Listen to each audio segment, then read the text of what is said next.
Honolulu was no longer a city of salt and spray. It was a fortress of steel and smog.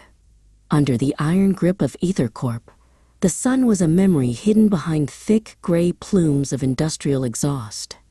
Nainoa stood on the edge of a rusted skyscraper, looking down at the flickering neon grid. He felt the rhythm of the city, not the heartbeat of the land, but the mechanical throb of a machine that had forgotten how to breathe.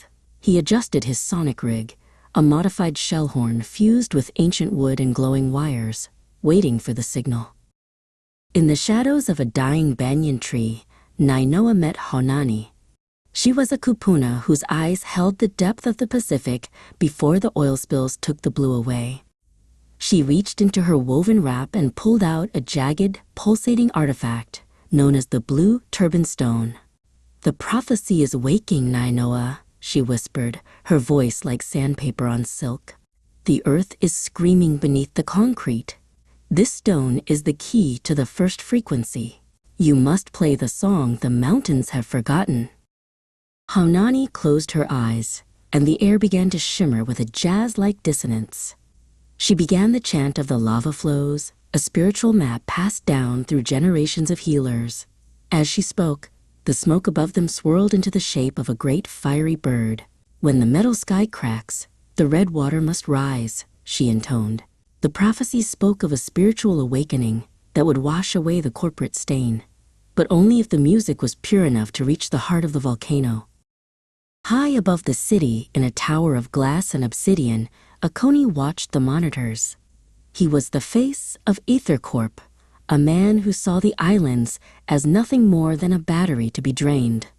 He felt a tremor in his glass of expensive whiskey, a vibration that shouldn't exist. "They are playing that noise again," he sneered to the empty room. He tapped a holographic display, sending a fleet of hunter drones toward the mountain. He didn't believe in prophecies, only in the cold, hard logic of control. The drones found them as they neared the base of the mountain. Akoni arrived in a hovering black transport, stepping out onto the scorched earth with a squad of robotic enforcers. "Give me the stone, boy," Akoni commanded, his voice amplified by a speaker in his collar. Nainoa didn't flinch. He stepped forward, his boots crunching on volcanic glass, and raised his instrument. The confrontation felt like a clash of two eras, the sterile, silent future and the loud, vibrating past.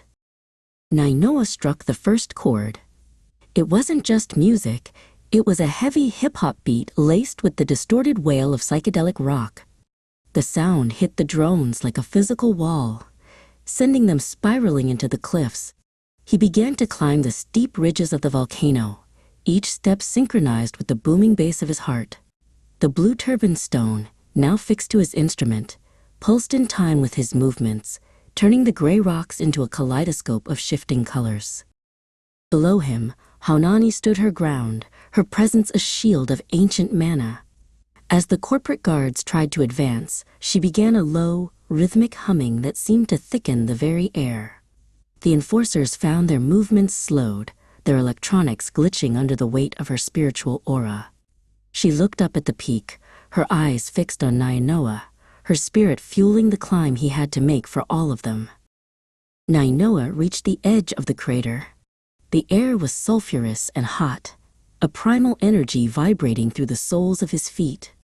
He began the final movement of the prophecy, a complex jazz improvisation that defied the rigid laws of the corporate world.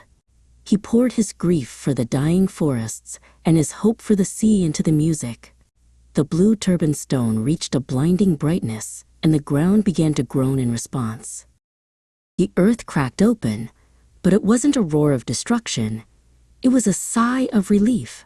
Molten orange lava began to flow, following the path Nainoa's music carved through the ash.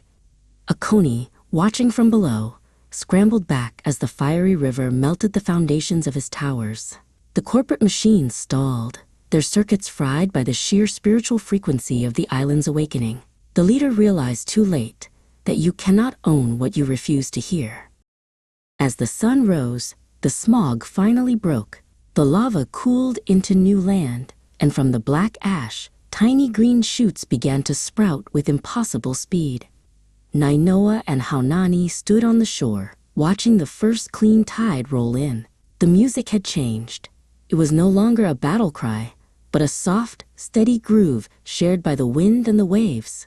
The prophecy was fulfilled, and the islands were finally, beautifully loud again.